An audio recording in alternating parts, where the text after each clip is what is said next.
Si vous avez des marches en béton à relooker, je vous recommande de regarder ceci d'abord. J'y ai appris beaucoup de choses utiles pour gagner du temps et de l'argent. D'abord, j'ai nettoyé le béton au jet haute pression pour m'assurer qu'il soit bien propre, puis je l'ai laissé sécher complètement pendant toute une journée. J'ai comblé les fissures du béton avec ce produit de réparation, dont je suis très satisfaite. Pour les gros trous, j'ai mis de la laine d'acier pour combler le vide, puis appliqué le produit de réparation. Ça a très bien marché.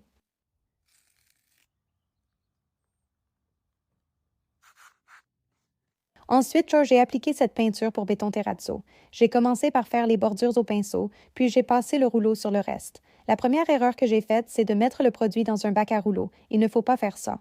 On est censé le verser directement sur la surface, le répartir avec une raclette, puis le passer au rouleau. Ma deuxième erreur a été de ne pas mouiller le rouleau avant. Il est aussi très important de bien mélanger le produit. Toutes les particules tombent au fond et c'est en fait très difficile de bien tout mélanger. Après avoir appliqué la première couche et constaté son séchage, j'ai réalisé que ce n'était pas ce que j'attendais. Le produit est composé de particules et d'une colle blanche qui devient transparente en séchant. J'étais tellement déçue.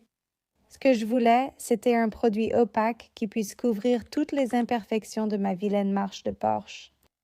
Je suis retournée au magasin de matériaux. Ils ont ajouté de la couleur au produit. Je l'ai essayé sur le devant de la marche, et même si la couleur était jolie, cela a complètement supprimé toutes les variations de couleur des flocons. Je n'étais pas satisfaite de ça non plus, mais je devais laisser sécher, et il faut attendre 24 heures entre chaque couche. Ensuite, j'ai décidé de laisser tomber. Je vais simplement peindre toute la marche avec la version grise pour créer une base uniforme. J'ai laissé sécher ça pendant 24 heures et je suis revenue avec la version mouchetée classique. J'ai fait les bords, puis le changement de peau m'a pris du temps pour bien mélanger. Pendant que je mélangeais, la partie que j'avais faite sur les bords était en train de sécher. Voici la grosse erreur numéro 3. Je ne pensais pas que ce serait un problème, mais ça l'a été. J'ai passé le rouleau sur le dessus des deux marches et sur les 5 à 8 premiers centimètres du bord, mais j'ai laissé la partie avant complètement grise ainsi que les bords. J'ai dû appliquer une deuxième couche après encore 24 heures et honnêtement, je pense que j'aurais même pu en faire une troisième, voire une quatrième. Je n'arrive pas à croire à quel point ce produit est inégal et a mal séché, laissant visible la zone des contours. J'ai eu du mal à faire disparaître cette ligne, mais j'ai vraiment essayé de l'estomper un peu plus, sauf que c'était difficile de l'éliminer complètement. Après avoir laissé sécher pendant 24 heures, j'ai appliqué 2 couches de vernis de finition et je suis heureuse de dire que c'est bien mieux que ce avec quoi j'avais commencé. Qu'en pensez-vous? Tout cet effort en valait-il la peine? Je suis contente du résultat final. Cependant, je ne suis pas sûre de recommander vraiment ce produit. J'espère que cela vous incitera à essayer un autre type de peinture spéciale Porsche et terrasse pour rénover votre marche d'entrée. Merci d'avoir suivi Home Talk. À bientôt. Si notre chaîne vous donne envie de transformer un objet vieux et négligé en quelque chose de beau, puis de filmer tout le processus, j'ai un outil qui convient parfaitement et qui peut tout vous faciliter. Parce qu'une fois que vous commencez à monter, vous réalisez soudainement que vous avez aussi besoin de tout le reste. Les vidéos, la musique, les effets sonores, les modèles. Trouver tout ça peut prendre des heures si vous partez de zéro. C'est pour ça que j'utilise Storyblocks. Storyblocks est une boîte à outils créative tout en un. Elle regroupe des vidéos, de la musique, des effets sonores, des modèles et bien plus encore, tout au même endroit. Vous pouvez ainsi vous concentrer sur l'histoire que vous racontez sans passer d'une plateforme à l'autre, tout en accédant à une vaste bibliothèque créée par des humains. Donc, que vous ayez besoin de visuels d'intérieur chaleureux, de prises de vue d'outils ou de petits détails qui rendent votre vidéo plus complète, tout est là. Ils proposent aussi des outils d'IA pour faciliter la production.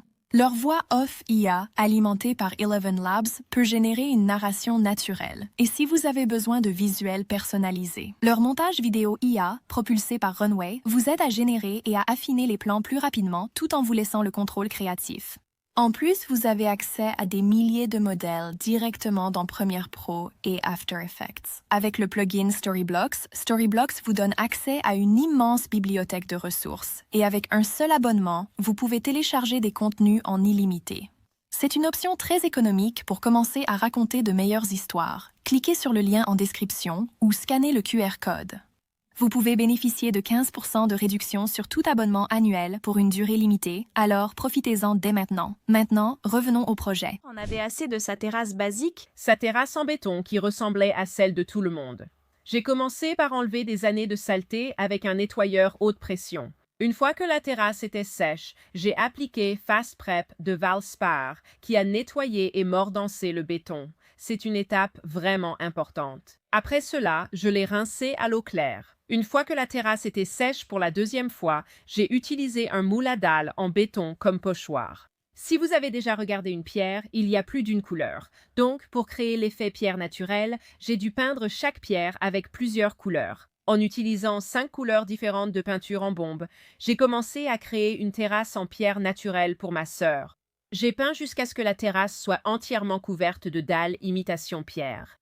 Après séchage de la peinture, j'ai appliqué un scellant au rouleau sur le ciment.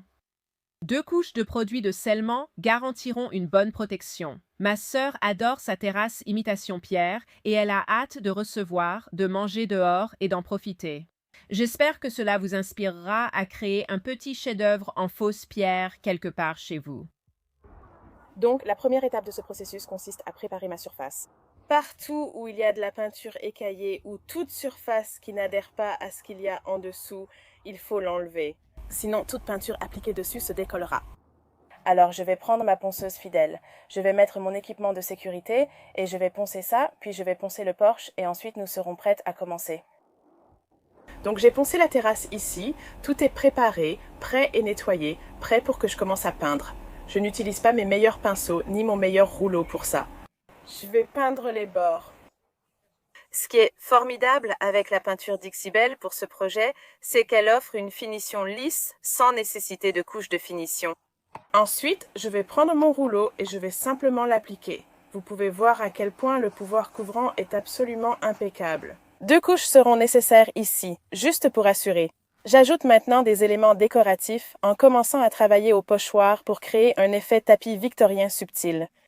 Je vais juste mettre un peu de peinture directement sur mon rouleau ici. Maintenant, j'ai fixé du ruban de masquage bleu sur la surface, puis je vais ajouter un peu de cette couleur crème pour apporter un peu plus d'intérêt. Je ne vais pas passer sur tout le pochoir bleu, mais ce que nous essayons d'obtenir, c'est juste une jolie finition, pas simplement un bleu uni ou un pochoir qui paraît plat.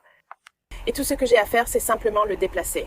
Je l'ai juste aligné ici pour que, lorsque je peindrai ce côté, ce soit parfait et que ça forme un carré parfait. J'ai terminé avec le pochoir et maintenant je vais créer un bord très doux avec un pinceau. Maintenant, si vous le vouliez, vous pourriez faire cela avec du ruban adhésif pour avoir un bord très net et lisse, mais en fait, je veux que ce soit assez doux. Donc je vais littéralement utiliser mon Savana Mist, pas trop sur le pinceau, et je vais faire le bord au pinceau ici. Et tout ce que je vais faire, c'est simplement balayer vers le bas pour donner cette touche finale. Ça ressemble vraiment à un vieux tapis délavé ici sur mon porche. Eh bien, j'ai complètement terminé la rénovation de cette terrasse maintenant.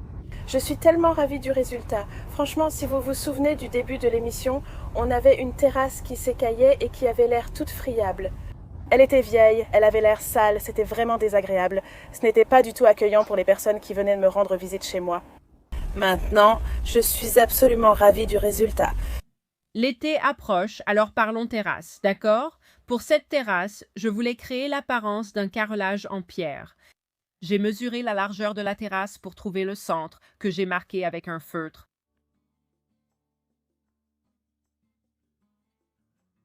Avec ma fille, j'ai tracé la première ligne à la craie. Nous avons continué à tracer des lignes, puis nous avons appliqué du ruban adhésif renforcé sur la terrasse le long de ces lignes, en le pressant fermement pour nous assurer qu'il adhérait bien. Après avoir posé tout le ruban adhésif, j'ai peint la surface avec des peintures spéciales pour ciment. Avec un rouleau, c'était un processus assez simple. Une fois que la peinture était sèche, nous avons commencé à retirer le ruban adhésif. Vous ne nous entendez pas, mais nous n'étions pas contentes de ce qui s'est passé. La peinture avait coulé sous le ruban adhésif. Au lieu d'avoir des lignes nettes, il ne restait qu'un vrai gâchis.